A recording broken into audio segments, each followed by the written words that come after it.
Welcome to Rebuilding with Shelley Armato, a show dedicated to showcasing strong and resilient leaders and individuals from all walks of life. Join us as we explore inspiring stories from all around the world. Here's your host, Shelley Armato. Welcome back. It's Shelley Armato, MySmartPlans. I'm the CEO and co-founder. We're radically transforming the construction industry. And so I'm addicted to courage. And so the way I've done everything I've built for the last 15 years is finding women like Elizabeth to hear their stories of courage. And then, I don't know, something radically happens in my life. And then all of a sudden I'm like, well, I can do this. So today we have Elizabeth McCormick. Okay, this is the crazy thing. So when I started with my show, Jeff Coley, he is the CEO of, what's the name of the company? I don't remember. Hang on, I think it's on the Real News, PR. I don't even know, but he's fabulous. Anyway, he's like, you have to meet Elizabeth. So welcome, Elizabeth. I can't wait to hear your story and take it away. Oh my goodness. Where shall I start? Shall I just start at the beginning? Yeah. I mean, like, how did you decide to be this helicopter? Like, how did that whole thing happen? So it started out of desperation, kind of. So I was an unemployed military wife with 5 years of college, 3 college degrees, and an unhappy marriage. So I couldn't get a job. We were stationed at Fort Polk, Louisiana, which in now my speeches, I talk about how, the people who live there call it Fort Puke. So there was no jobs, nothing going on. I ended up getting a job in a pizza place after 5 years of college. Wow. Okay. So keep going. This is good. Yeah. I was just miserable. And so, you get to that point where you realize something has to change. Yeah. And that I think is that I love you're addicted to courage, because I wasn't. I was kind of shy. I had grown up really shy, and then became, went to college and got into sports and kind of got out of myself a little bit, but I still had that little shy girl in me. So courage wasn't something I really thought about doing, but what I knew is something had to change. Yeah. Yeah. And I think we all get to that cusp of a decision point where we know something has to give. Yeah. And hopefully it's not, not your mind and your body yourself. Yeah. So this is the thing about courage. We're born with it, but like life happens to us and then we forget what's possible. Like we come out of the womb, like with the courage to crawl and walk and talk and make mistakes. And if we fall, we get up, and then life starts happening and we just keep like hitting the wall, especially in my life too. And I wasn't always full of courage like you, but out of desperation, I was like, I have to do something. And so taking massive action really is what you're talking about. Like, I am no longer willing to tolerate this thing. And so up from the ashes, we rise. The Bible even says that, right? God takes our ashes and makes them beautiful. So keep going. I love this. Keep going. I love it. Well, in my book, I've got here the P for the pilot method. The P is about potential. So it got to the point where I knew I had all this college and education and things that I could do, and I had all this potential, and none of it was getting realized. Working in a pizza place was not my lifelong. I like food, but not my lifelong desire and future. So I looked at the things I could change, because no matter what situation you're in, there is something that can change. Yes. And for me, I looked at it and said, well, I could change my job. I could go in, if I call him the starter husband. If the starter husband could be in the military, why couldn't I be in the military? Excellent. Yes. And so you joined. It doesn't look that hard. Yeah. So did you join? Did you just go to the recruiting office and say, I'm joining, or what did you do? Yeah. So I decided that I knew with my college I could go in as an officer. I knew I had more options than the high school graduate that's walking in, right? So I thought I really should research this. I should do some research. So I went onto the base and asked any officer I could find anywhere. I would Burger King at lunch, because that was the only restaurant they used to have on the basis was Burger King. I would sit at Burger King at lunch and at breakfast time, and I would look for someone with an officer uniform on, and I was like, can I ask you some questions? And I asked them what would they do if they had to do it over again? And what would they do differently? And probably the most important question I asked was, what's the coolest job? Excellent. And so I was on a quest. I wanted to know. I was so curious, and I had no idea. I didn't go in with, I think I'm going to do this. I had never considered that I would be a pilot. I had never thought about aviation or anything else. I just had like no preconceived notions. I was open to the possibilities. And I think that's part of that. Yeah. Well, the curiosity is the key. I mean, to courage, finding your curiosity to overcome fear is the key to all majesty, like adopting.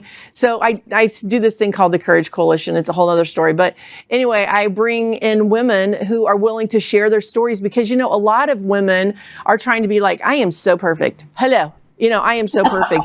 And then they start tearing off their mask and realizing that they've created this facade for themselves to keep themselves in this illusion. And so I start talking about adopt curiosity, right? Mm-hmm. Adopt integrity. I was reading today about the percentage of highly successful people that put their grocery cart back at the store. I can't leave the store unless my grocery cart's back. You know what I'm saying? Like, I bet there's all these characteristics if somebody really went in with forensically and started looking at what we've done. And I bet there's like these characteristics that you could just adopt and take massive action. But that's excellent. Okay, keep going. I'm listening. So everyone I talked to said being a pilot. I wish I had gone aviation. If I had perfect vision, I'd have been a pilot. Just everywhere I went, it was becoming a pilot. And so I was like, okay, I'll be a pilot. Listen, I had no idea it was hard. I had no idea the odds, the obstacles, how difficult it was to get into the program, how few women were talking at a time where less than 1% of all the pilots were women. So less than 1. Yeah. So we're talking 200 to 250 pilots, 1 woman. Like, no idea. Yeah. Well, I mean, you didn't need the odds stacked against you. You're just like, okay, well, I'm going to be curious and find out.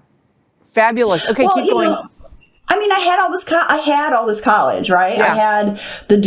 I have a degree in art, a minor in mathematics, which if I ever went back to school for another year, I could make a double major, but that's okay. Yeah. In mathematics. And I had an associate's degree in engineering. I was married to a military spouse. I played college volleyball. So I had athleticism and physical fitness in my favor as well. So to me, I had the perfect vision they were looking for. To me, I was like, of course I could do this. Why couldn't I? Yes. Oh my. Okay. So where was your first flight after you went to the training? Like then where did you find yourself in the seat going, okay, hang on. I'm now a pilot. I'm going. It is crazy. Back then, this was pre 9/11. This is the year was actually, don't do any math, please. 1994. So back then it's crazy. I was put in a program called High School to Flight School. And it wasn't about high school, it was about speed. I went through basic training, 8 weeks of basic training, so 8. Then I had 6 weeks of warrant officer candidate school. So 14 weeks, maybe a week in between for travel and in processing. So we'll say 15 weeks. And then I started flight school the following Monday. So I was in flight school on my 16th week, 4 months of being in the military. Within 2 months, I think at that time, I think it was within 2 months, maybe 6 weeks after that, I was in a helicopter flying. Like after 9/11, they're like, we can't do that. Now they have to go through all this other training and they have to actually go to Dunker school and escape and evasion school between candidate school and flight school to make sure that they want to make sure before they put you in an airframe. But back then, so you just did it. Oh my gosh. This is the Nike commercial. You just do it, right? Just do it. You just do it. But But here's the thing I didn't know, Shelley, is that everyone else was against me. The recruiter didn't know how to do the paperwork. I sat in his office, read the regulations, and did the paperwork for him. The flight doctor looked at me and he said, "Little girl, don't you know flight school's really hard?" And then for the physical, and I was like, "Sir, I have an appointment. Let's just take the physical." Yeah. When I went to take my entrance testing, I had to take what they call the flight aptitude skills test. They call it the FAST test, by the way. It's really slow.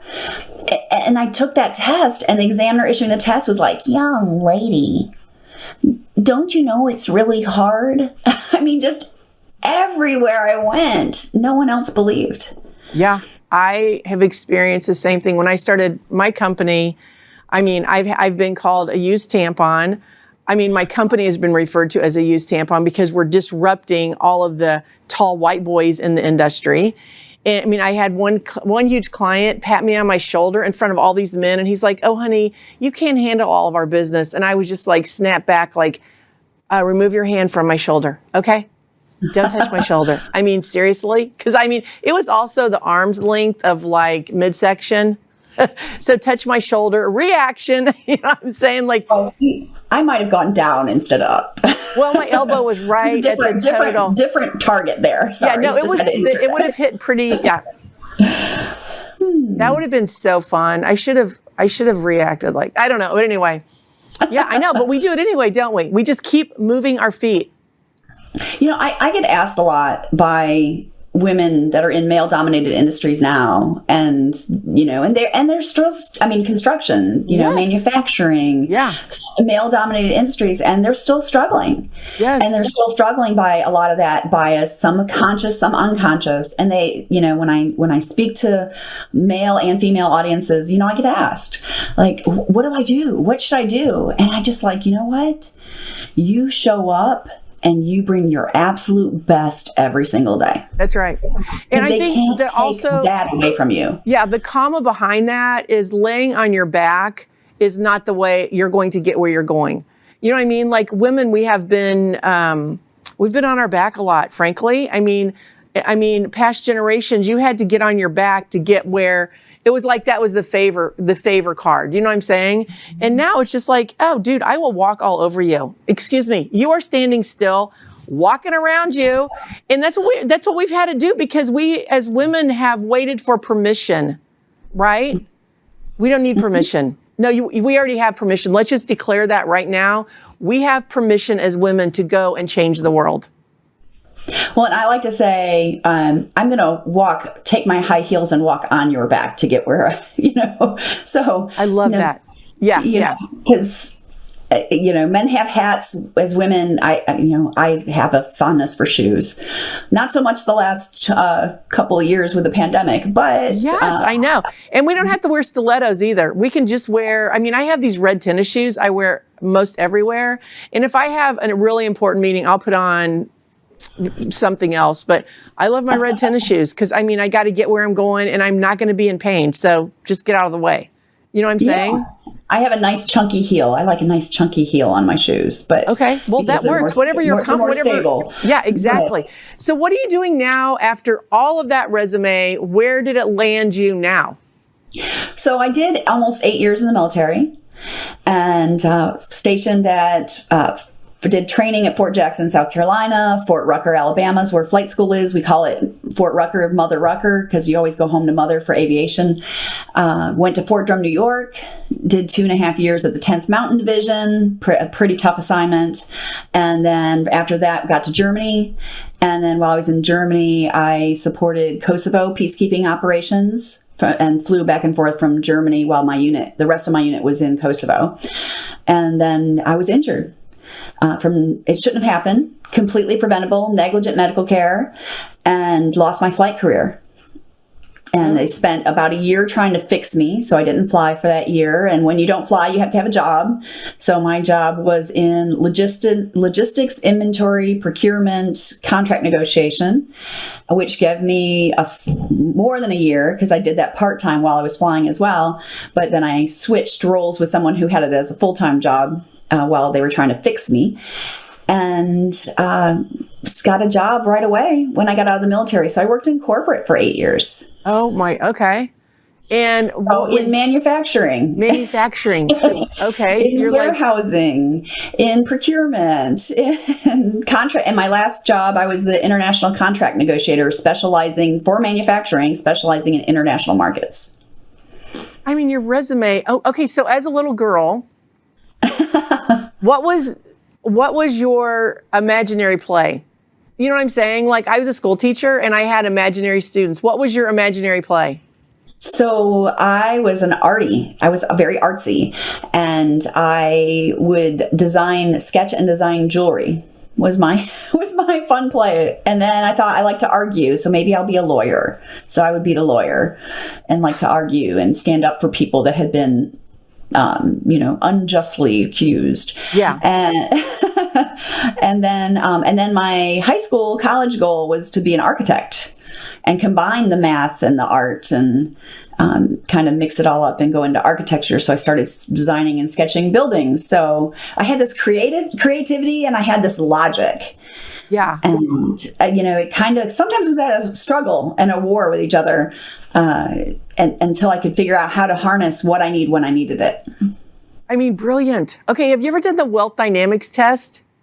I haven't done that one. Okay, well, Google it after we get off. It's $97. It would be so intriguing to see where your wealth dynamics land. But it just shows like I'm a total creator. So I'm up here always creating and implementing. And then there's all of these other skills that I haven't mastered, that I have to fill my life with these things in order for the creator to fulfill and implement that. You know what I'm saying? But it's so intriguing to me. I first of all, amazing your story. I mean, like, amazing. You crushed it. And then secondly, going back and encouraging other women to say, hey, baby, I see you. I'm not going to do really well if you decide that you're powerless, because that's not going to work for me. But if you choose to get on the train of possibilities, like, let's go. Because that's what you're saying, the train of possibilities, right? Yep. Even if it's a pizza shop, go. Yeah, I call it being in the potential zone. Yeah. Yeah. Because in our comfort zone, we get what we already got because we're going where we've already been.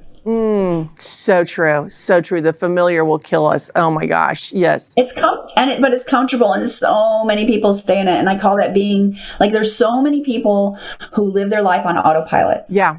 Like they do the same things in the same way, in the same day. That's what mom did. That's what, grandma did. That's what, that's what my sister does. I've lived in the same town my whole life, and they don't take a risk. Yeah. They well, and also try those new things. You find other people that are in that same place to keep you in that same place. You know what I mean?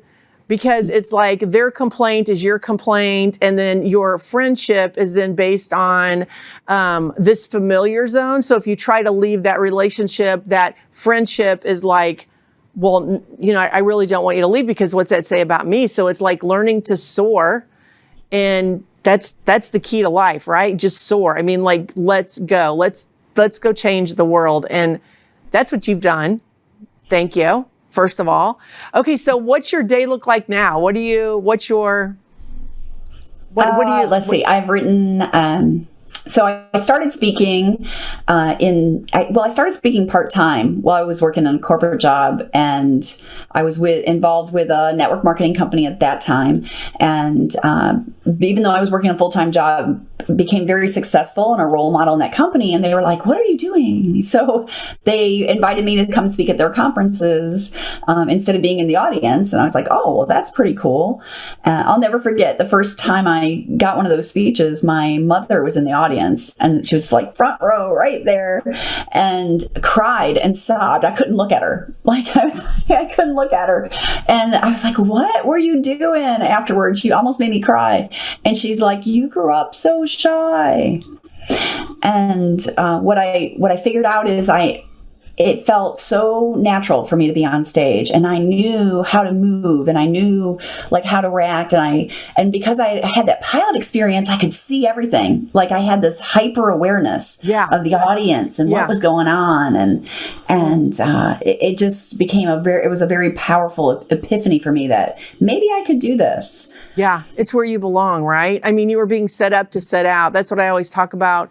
In the little, even working at the pizza place you were working at, you were being set up to set out for something you got experience with at the pizza place, whether it was the sheer, like, I'm not staying here, right? I mean, maybe that was it. But something from that place said, okay, now I'm going to take this and I'm going to go here and I'm going to go here and I'm going to go here and then I'm going to go here and then I'm going to land here and look back and go, oh, here it is. Yeah. What if we hadn't had that adversity? Right. What if we hadn't gone through the struggle? Like for me, now I'm a motivational speaker. Before the pandemic, I was doing about 110 conventions, conferences, associations, schools, colleges, events a year, 110. But what would I be talking about? Yeah. How would I be helping people now if I hadn't gone through all the struggle then? Yeah. Well, it's the hand out instead of, it's a hand up instead of a hand out. But you're saying, well, here's my hand, but you have to rise up in order to find your hand, right? Because it's what it's all about. I mean, it is what it's all about. It is the world of possibilities. But I say the world of probabilities is not many people are willing to do the uncomfortable thing. You know what I'm saying? Because it's definitely, it's not comfortable. Is it comfortable? Oh, no, it's not. It's not comfortable. Like going into the recruiting station and him saying you could be a cook and me saying no, that wasn't comfortable. Yeah. Having a flight instructor who didn't believe women should fly and tried to fail me every day in the very first phase and screaming at me. Yeah. That wasn't comfortable. No. I was at my first duty assignment at Fort Drum, New York. I was stalked and physically abused by another pilot and have 57 pages of police reports. That wasn't comfortable. I thought I was going to die any day. Could have died from that.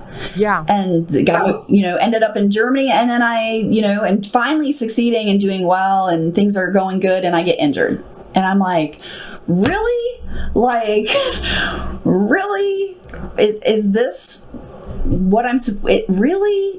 And now then after working 8 years in corporate America in different companies and roles, when I started speaking, I looked back and went, wow, what a gift I'd been given with those struggles. Yeah. It was truly a gift that I learned from and I grew from. And I now have those experiences for others. Yes. And this is what I'm meant to do.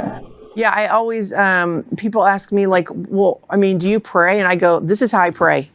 Lord, pick me. You know what I'm saying? Pick me. What is it that you just pick me? It's okay. I'll do it. I mean, because I know anything that he sets me up to do, he's already there with me. And I always say whatever he says, I say, because I don't even know what he says. I can read his word, but it's like, I don't even know. Seriously, Lord, just whatever you say, I say. Because if I'm speaking it, I'm sure it's wrong. You know what I'm saying?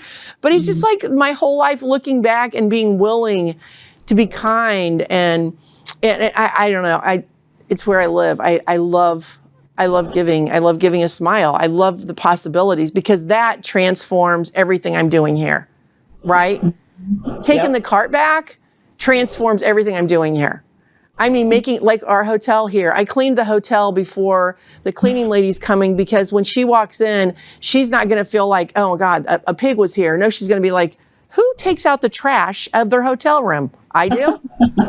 Because if I was doing that job, I would really appreciate someone not leaving me a mess. So that's what it's about. It's there's so many clues, right? Oh my gosh. Well, I want to thank you. Go. What else? How you do the little things. Yes. Is how you do everything. That's exactly 100%, 800% it. Yeah. Okay. So let's go change the world. Let's stay in touch. Because I'm getting your book. I cannot wait to read your book. And I'm honored. I feel really weird sitting here talking to you because I feel like you served our country and I want to stand up and salute you, but I don't know really how to do the salute thing. So I'm doing that in my mind. It's okay. It's probably better you don't. Okay, thank you. Anyway, so thank you for your service. Thank you for your courage.